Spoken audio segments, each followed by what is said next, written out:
We've kind of got into that part. We've been talking about what all was taking place there as he was in the midst of this trial. We talked last week about the trial beginning before daylight, which was against the law.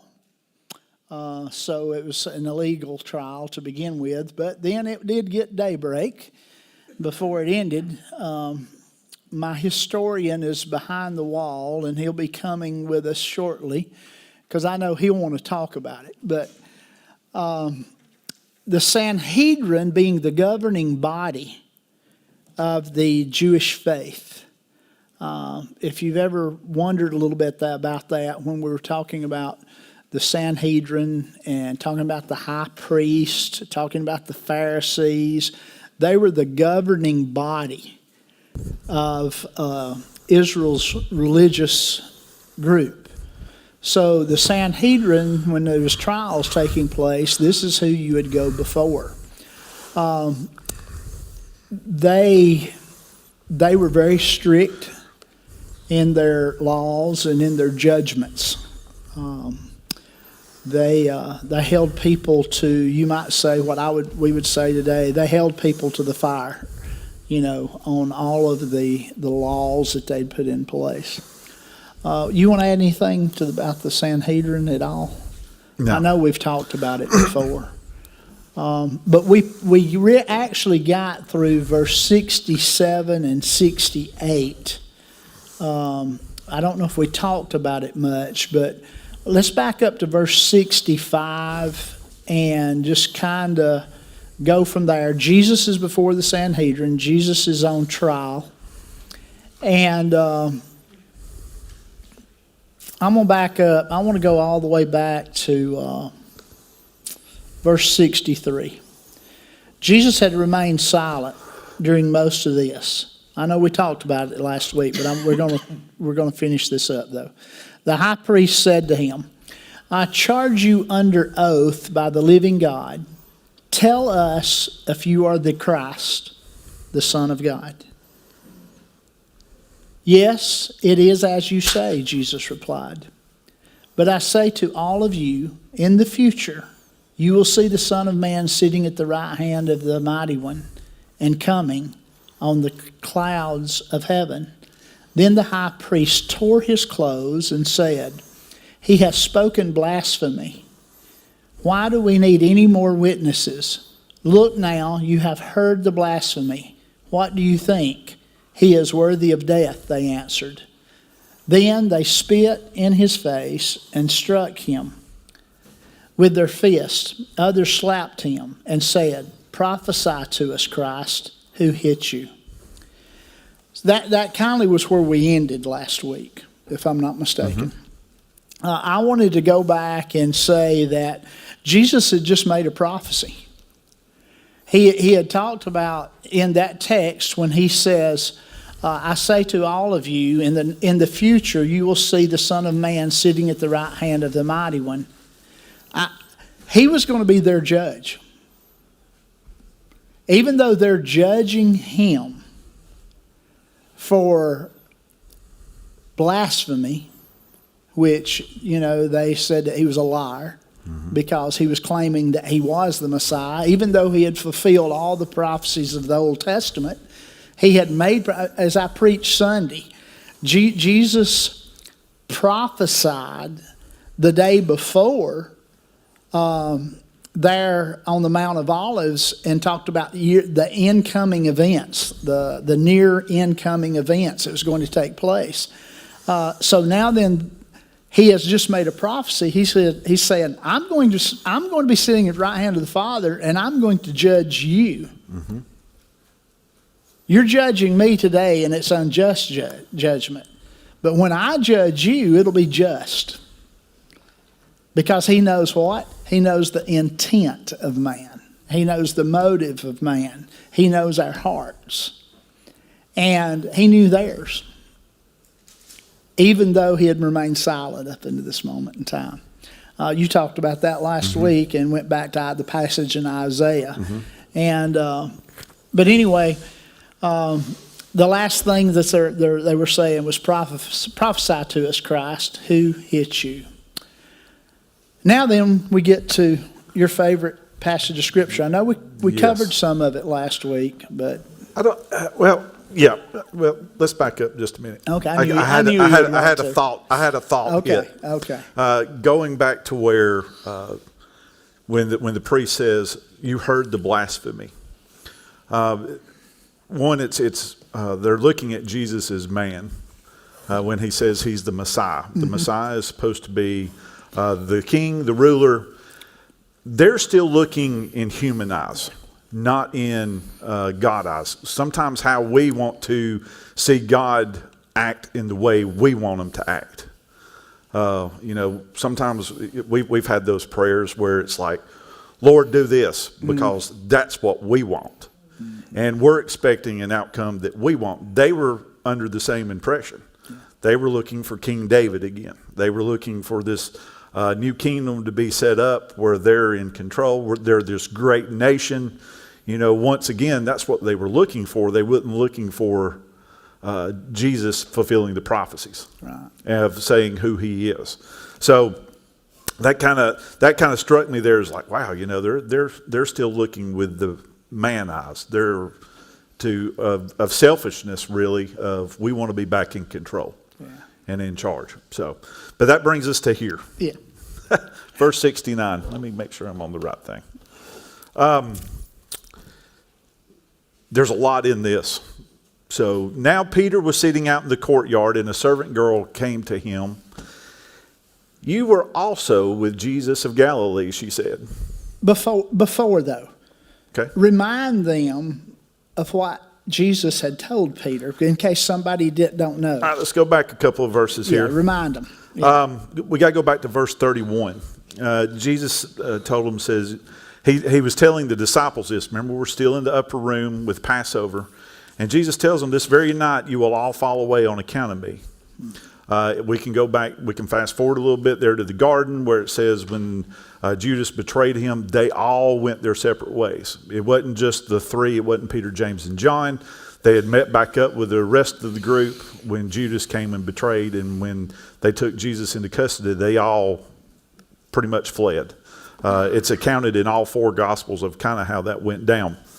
But he says, after I've risen, I will go ahead to Galilee. And Peter, even if I fall away on account of you, I never will. And Jesus, in verse 34, he says, truly I tell you, Jesus answered, this very night before the rooster crows, you will disown me 3 times. And Peter declared, even if I have to die with you, I will never disown you. And all the other disciples said the same.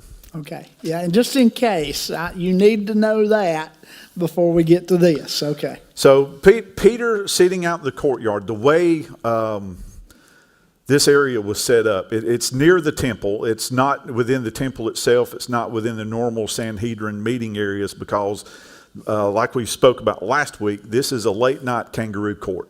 They don't want to do it out in the public where a lot of people can see. They're wanting to do this in the dead of night and pass this judgment. So Peter was sitting out in this courtyard where it's outside of the room in which Jesus would be with the Sanhedrin, but you're able to hear and see everything. Open. It's open, and the more people and crowds have gathered together, and they're hearing this. And the young girl says, you were also with Jesus of Galilee, but he denied it before them all. I don't know what you're talking about. Because he has seen what's happened to Jesus. He has watched him stand before the Sanhedrin where they're accused him. He's watched them be slapped, be spit on, be hit, where they're, berating him. And Peter, his false bravado, so to speak, that he had is no longer there anymore. I think he was expecting, I try to put myself in Peter's concept here, of he's kind of understood who Jesus is. Remember, Peter was one of the ones who says, you are the Messiah. Peter was one of the first believers to call Jesus the Messiah. But now he's watching Jesus get beat, and he's like, wait a minute. I thought he would call down angels by now. This is, he shouldn't be going through this. This is not what we were expecting. I believe the fear took over. Yeah, At this, I believe it's the first part of his realization. yeah. This ain't going like he thought it was going to go. This is not the path that I thought was going to happen. All right, think about this, life application time. We have all been in situations to where in our minds, we had done determined the outcome of a situation. And then when we realize that what we have in our minds is the outcome of a situation is not going to happen and it goes south on us, that's when fear really starts to set in. His faith is being shaken now. His faith is Because really fear is the being opposite of faith. Exactly. His faith is being tested. To me, that's just one of those places that I saw his first, the realization it wasn't going to happen as he thought. Okay. So in verse 71 there, he says, then he went out to the gateway where another servant girl saw him and said to the people there, notice how the best way to get out of conflict is to leave. Because if you're in the courtyard, you're close to the inside of where this trial's going. People can hear. And they're going to see a little bit of a ruckus. What's going on out there? And sooner or later somebody's going, here's one of his people. And so he's like, okay, let me just get up and throw my cloak over my head. I'll meander through some of the crowd and get to the gateway. This girl calls him out. And he denied it again with an oath. I do not know the man. What's funny, though, I will go, and if I must die, I will go with you. and y'all remember, he's the one that Pulled the sword. pulled the sword, swapped off the servant's ear, and now then 2 girls have scared him to death. Okay. But he was It's not new. he was bowed up in Exactly. the Garden of Gethsemane. I mean, he was ready. Let's brawl. And then now all of a sudden it's like, oh boy, they're on me like a raccoon. But after a little while, he denied it again with an oath. I don't know the man. After a little while, those standing there went up to Peter and said, surely you are one of them. Your accent gives you away. You can't hide it. It's like our vernacular. Sometimes you can pick out people from the South, and like I dealt with a guy today. You could tell he was from New York or New Jersey, and I'm just like, wow, man, your accent's very thick. Where are you from? He was like, I'm from Jersey, man. I could tell. He goes, y'all talk funny down here. And I'm like, yeah, okay, whatever. William Barclay said, the Galileans spoke with a burr. So ugly was their accent that no Galilean was allowed to pronounce the benediction at a synagogue service. So Wow. they knew he was Galilean. So them people from Crane Hill couldn't go and do the benediction, is what you're saying. Yeah, he had that Crane Hillian Had that accent. Crane Hillian accent where it's like, So then he begins to call down curses, and he swore to them, I don't know the man. And immediately a rooster crowed. Then Peter remembered the word Jesus has spoken, before the rooster crows, you will disown me 3 times. And he went outside and wept bitterly. When, I'll say this and I'll let you roll with it. The curses, when he called down curses and swearing, another theologian said this was a sign of irritation and desperation. Isn't that what happens when we get to that certain point? And this is what he said, Peter had lost self-control completely. Mm-hmm. I think a lot there too was, we've talked about the battle of the spirit and the flesh. Mm-hmm. And now he's being tormented fleshly by these other people. So sometimes that rises to the surface to where, and I think he was also trying to make his case that these people know who Jesus is. They've heard the miracles, they've heard the teachings, they've heard this whole new way of doing things that's completely different and opposite than the law, though fulfilling the law, but it's a whole fresh look of, that, hey, wait a minute, you mean we're supposed to love everybody? You mean all this is happening? And so Peter, I think, gets, if I curse and I sit here and I just get all riled up, I'm not reflecting for the past 3 years of what I've learned from Jesus. Yeah. That's like today. If you read some stuff overseas, Christians are still being persecuted all around this world. If you go looking for it, you'll find it. It's buried deep because a lot of people don't want Christianity even at the forefront anymore. But these people, they're being forced to, hey, deny Christ. I'm not doing it. They're not doing it even in the face of adversaries. But some of these people do because it's a mechanism to keep from dying. Where Peter, his is what will they, if they did that to Jesus, what will they do to me for just being a follower? Yeah. Because they've seen me with him. So it's a spirit. He's going through a spiritual battle, not only with his flesh, but it's spiritual too. If he knows, I imagine him during these times, he's hearing himself and seeing Jesus and his teaching, and where Jesus is encouraging him. Who do y'all say I am? And Peter speaking up, well, some people say you're John, some people say you're Elijah. Well, who do you say I am? And Peter says, you're the Messiah. Mm-hmm. I think that replays back in his head, and now here he's 3 times. I don't know the man. Yeah. Well, think about John the Baptizer. Yeah. Y'all are familiar with this, but John, whom baptized Jesus, he winds up, in prison. And in the midst of his prison term, he's challenged like Peter too, because he called forth some of his disciples while he was in prison and said, go ask Jesus if he's really the one, or if we need to go look for another. Yeah. Because things wasn't playing out in John's mind. But that goes back to how we want to set our own course. Yes. Of when we become believers, when we become followers of Christ, we want to set our own course of like, life is going to be grand. Oh. Because God's in control, so everything's going to be grand, and it's whatever comes into my head, that's the way it's going to go. I don't know how many of y'all heard that sermon somebody preached Sunday. Was it good?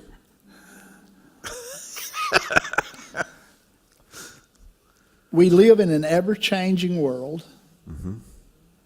Things are changing all around us, even within us. And sometimes it doesn't change the way we want it to change. How do we cope? How do we handle it? Do we go back and to God's word and trust, have faith? He's going to be with us in the midst of the fire if we got to go through the fire. Mm-hmm. All right. 2 different conversations this week about suffering. None of us like it. Mm-mm. If I ask you if you like to suffer, nobody's going to raise their hand. If I could get some volunteers to go suffer tonight, we're not going to get any volunteers. Let me throw something at you. Say that again. Depends on how you're asking to suffer. If you go sit on a boat and go fish. Sometimes it's brutal out there. Think about this, though. I know we've talked about suffering for the sake of Christ. Now, when we think about that, we think about just like what you were just talking about. We're thinking about being persecuted because of our faith. I read an article. Maybe it was last week when I read the article. But this guy talked about the word suffering. Suffering can happen in a lot of different ways. It can come through self-inflicted suffering, bad choices. Suffering can come through mental anguish. about anything, but it's still suffering. He goes on to equate suffering with testing. Because James says that through our tests, through our trials, God is bringing us to another place. He's perfecting us. It's a process of sanctification. So he goes on and he says that suffering for the sake of Christ can also be anything that we have mental anguish about, because in the process, whether it's self-inflicted, whether it's health issues, finance issues, relationship issues, financial issues, whatever it may be, it's still for the sake of Christ, because we're being sanctified in the process. Where the reliance is coming somewhere else. Yes. We're not relying on ourselves anymore. Exactly. So we get to a place that even in the midst of life, there's suffering, it seems like, all the time. We have to begin to look at that as God is working within us, as James says, to perfect our faith. Any type of suffering can be a perfecting of our faith. Because as we learn to go through suffering, we learn to trust more. And with that trust,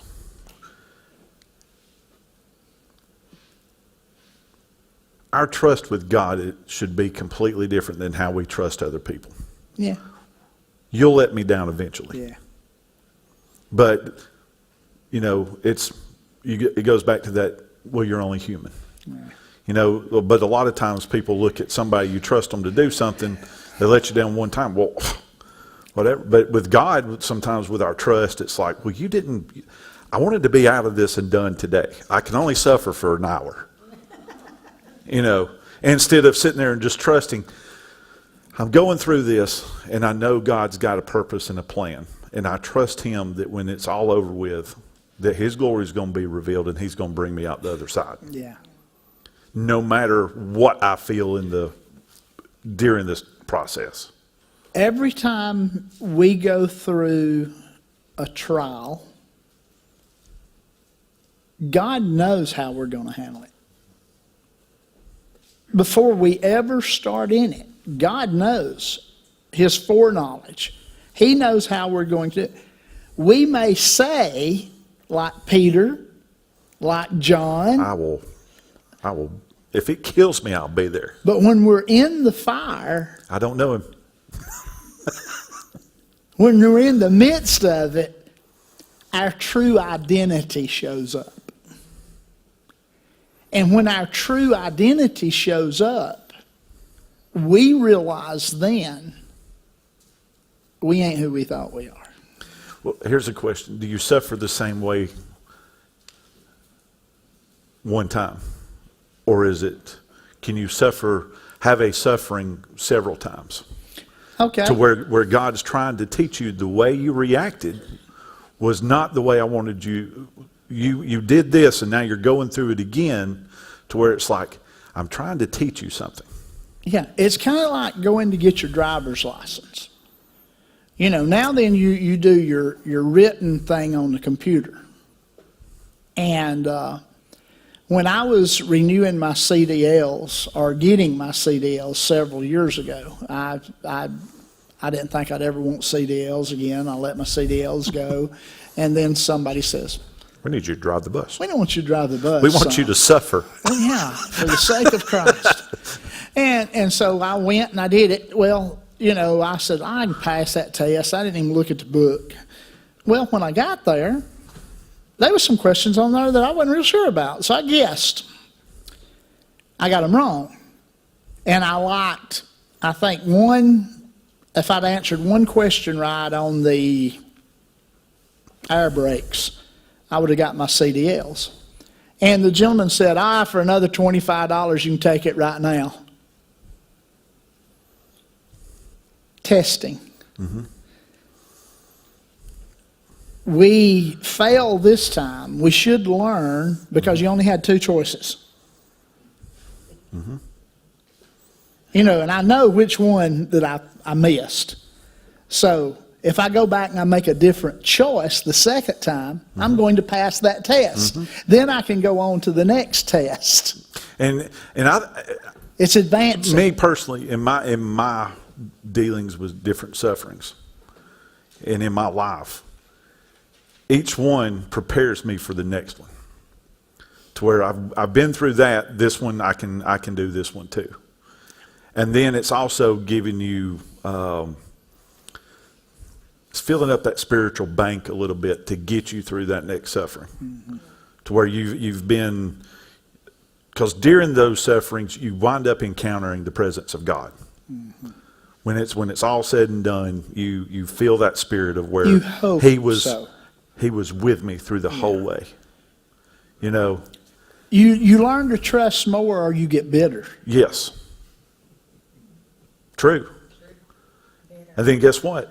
The next suffering, Bitter or better? It's their choice. Bitter or better. and then that next suffering, if you're bitter when you go into it, it's tougher to get through. Where as you sit there and you just keep relying and trusting in God, the sufferings we go through is nothing what Jesus suffered. You know, so I try to keep that in mind, because the sufferings he went through Right. was mine, yours. He's already felt all of it. That's right. That's true.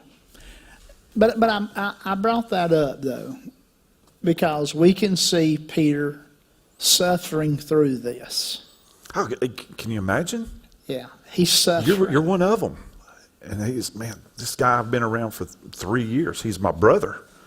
Yeah. You know, he's the guy that we bunked together. We talked and we sat there and ate heads of corn and wheat together. We've picked fig trees. We went fishing. You know, we took naps. And when that cock crew, when that rooster crowed, This was the same guy who had enough faith to step out of the boat that's right. and walk on water. Yeah. But just an accusation of, you're one of them. No, I'm not. In the moment the rooster crows, notice what he did. Realization. Would we have answered or done the same thing that Peter did? I do it every day. Some form or fashion. Oh, Lord. You know. Okay, ask. Gideon earlier, and for saying that makes bringing me back to it. Was it possible that Paul didn't really mean to deny him in the true sense? And that's why he was so devastated. Yeah, he did exactly what he said he would never do. Right, but I mean, I guess I'm asking, is it possible that he didn't realize that he was truly denying him in the moment? He was trying to not get caught up where they would kill him too, I guess. He was totally selfish. I understand what you're saying. That Selfish took he over. he is being confronted, and he's just denying. He's not realizing that He's not thinking. what Jesus told him is buried deep in the back right now. Right now, it's self-survival in that 3-foot span of his space. He of where lost he's being self-control. accused. Exactly. And then after the third one, and the cock crows, that's the reminder. Yeah. See, when we lose self-control, and see, this goes back to the fruit of the Spirit in Galatians chapter 5.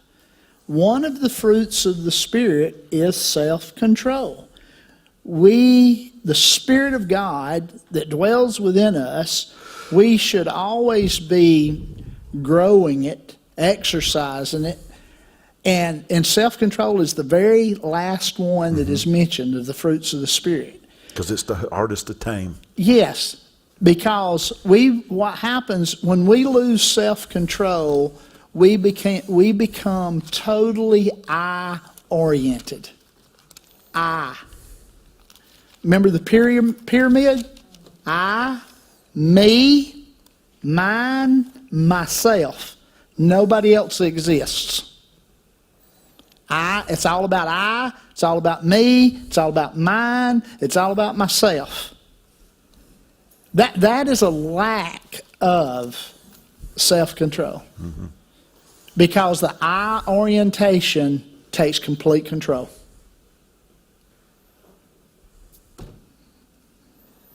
Nothing else matters in the world. It's that self-preservation. Yeah, and we're wired that way. Mamas are a little bit different. I'll tell y'all that. Y'all will go jump in front of a freight train for your babies. Yeah. Where the daddy's going to be like, man, that's going to hurt. You know? I mean, that's going to hurt a little bit. No, but but you get that, mamas, they will put their life on the line. And you'll see that here in Matthew of how Mary's heart breaks during this time. But when you're having to deal with, I think, that part of it, of losing that self-control, I don't think Peter was thinking straight. It's a matter of, I've got to get out of here. Because notice he goes from the courtyard and he winds up outside the temple gates. Outside of he goes from the courtyard to the gateway to the outside. And what's happening is he's also further distancing himself away from Christ. The more you do, the more you start drifting away, the easier it becomes. Because initially it was just, I don't know that man, and just walk away. Second time is, I don't know that man, may have gotten a little bit louder. Third time, I don't know that man, and bringing down curses. So he's... The answer is yes, it probably was not really intentional, but he was still in the wrong because it turned into a selfish. But Jesus knew what he was going to do. Jesus told him, you're going to deny me 3 times. And Peter's like, no, I never will. But then here it happens, and the cock crows, the rooster crows, and Peter's brought back to, and he's like, oh no, he told me this was happening. To where it's easy to have that bold faith, but then when the time comes, sometimes you sit there and go, oh, I don't know if I can make it through this. And then something happens, you can do it. What you got? Where you at? I'm backed up. There was a point in this story, and I can't find it. Yeah, I know it's here, though. Some of y'all can find it. Peter followed at a distance. He was observing after Jesus was arrested. Y'all remember that? It's there. It's somewhere there. Now, I don't know if it's in Matthew's account or one of the other accounts, but in one of the Gospels, it says that while they're leading him from place to place, Peter is following at a distance. Verse 58. Verse 58. Okay, verse 50. 26. Okay, Matthew 26, verse 56. All right. 58. Yes, but Peter followed him at a distance, right up to the courtyard. Okay. I was reading, and I think this is kind of interesting. Anytime we're following at a distance, chances are we're going to distance ourselves even further. Because it's easier. It's easier to keep backing off. And even though he was at a distance, he made it into the courtyard. And once he was being accused, he began to distance himself again, further and further and further. And I found that very interesting, because when they were in the Garden of Gethsemane, and you're talking about the flesh, when Jesus told them, the flesh is weak, but the spirit is willing. And that's the reason he got on to them for not praying in the garden. Because he knew You can't stay away. You've got to pray. You got because to the prepare Spirit- for the battle. Yes. Late to do it if you're in the midst of the battle. Prayer is the preparation for victory. Because you're going to be tested. You're going to be tried. You're going to suffer. You're going to go through things. But you have to prepare for it before you get there. Peter was not prepared for this. Let's look at Luke's account Okay? during this time. It says that he was, when he was taken in, Peter disowns Jesus. This is Luke chapter 22, verse 54 is where it starts. But I want to just read one verse, or start at verse 60. It says, Peter replied, "Man, I don't know what you're talking about." When they said he was a Galilean, he's with them. Just as he was speaking, the rooster crowed. And then verse 61, the Lord turned and looked straight at Peter. Jesus, it's an open area where they had tried Jesus, and you had open walls and stuff. The rooster crowed, and Jesus just turns his head and he sees Peter out in the courtyard, Eye to eye to eye. And then Peter remembered the word the Lord had spoken. Before the rooster crows today, you will disown me 3 times. And he went outside and wept bitterly. We've got 10 minutes to talk about he went outside and wept bitterly. I told you I was going to finish this chapter, didn't I? Okay, going back to the conversation, the question. Whatever brought him to that point, he realized that he did exactly what Jesus said he was going to do. And he didn't do what he said and he was didn't going to do do. what he said he was going to do. He was a broken man. I got a question. Just Okay. thinking, keep talking about the fruit of the Spirit. At this point, the Holy Spirit had been poured out. True. Pentecost had not come yet. Yeah, so I mean, He was in the flesh totally.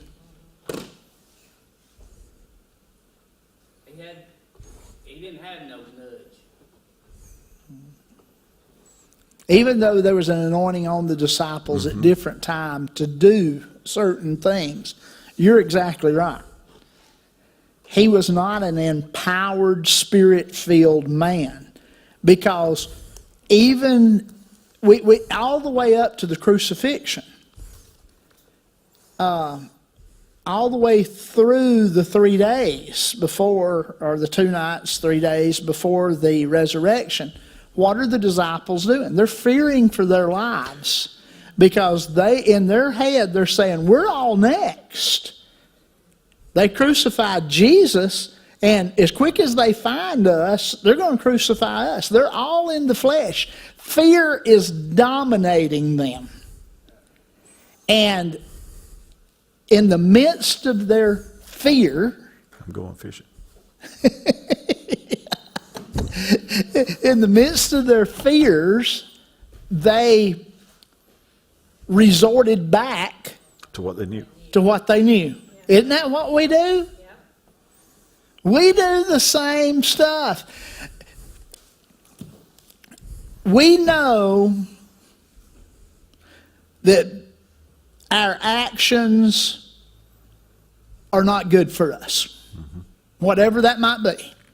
But this is how we're going to react to a certain situation. But we know that how we respond, we know the outcome to that.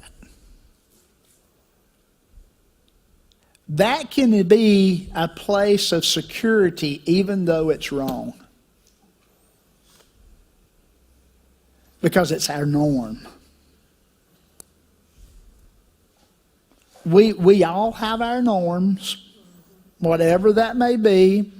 You're having a bad day, and normally what do? Go fishing. It's what Peter did. Yeah.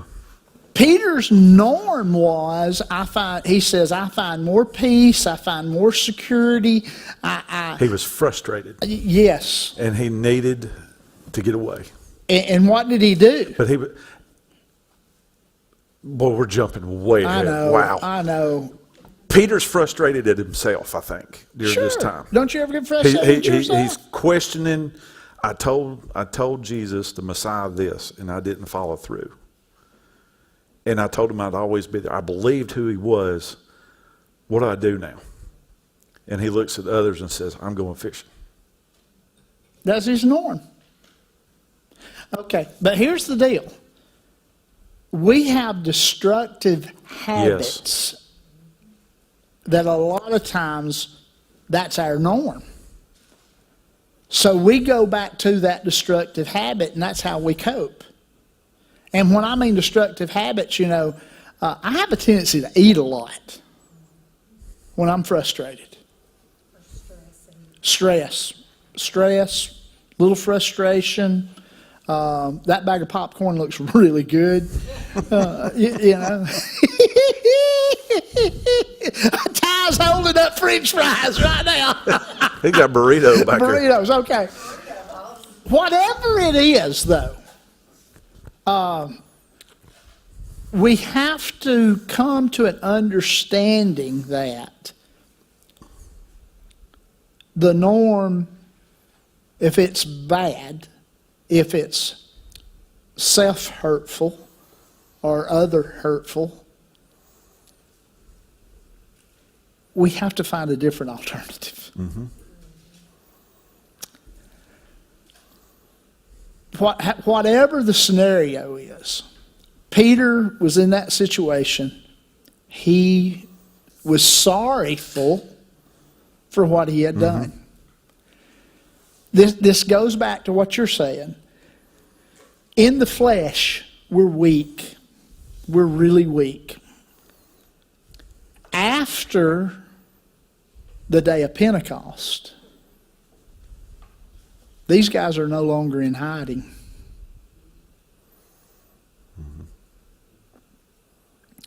Peter preaches the greatest sermon that has ever been preached outside of Jesus' sermons, because he is filled with the Spirit of God. This is the same guy who went and cried bitterly, Yeah, the same dude. that wept bitterly outside the gates, Yes. broken, Man. goes and preaches 60 days later, Yeah. 50 days later, And how many was saved that day? for 5,000.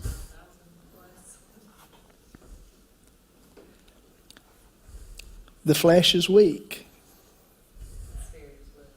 The Spirit's willing. The difference between us walking in the flesh in our own power than walking in the Spirit of God. This is a perfect illustration. Perfect.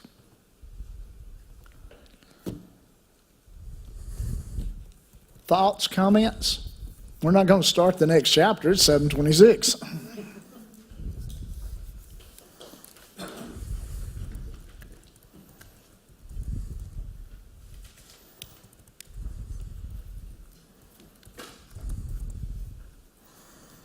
No thoughts, no comments? Kind of just marinating and everything you just said.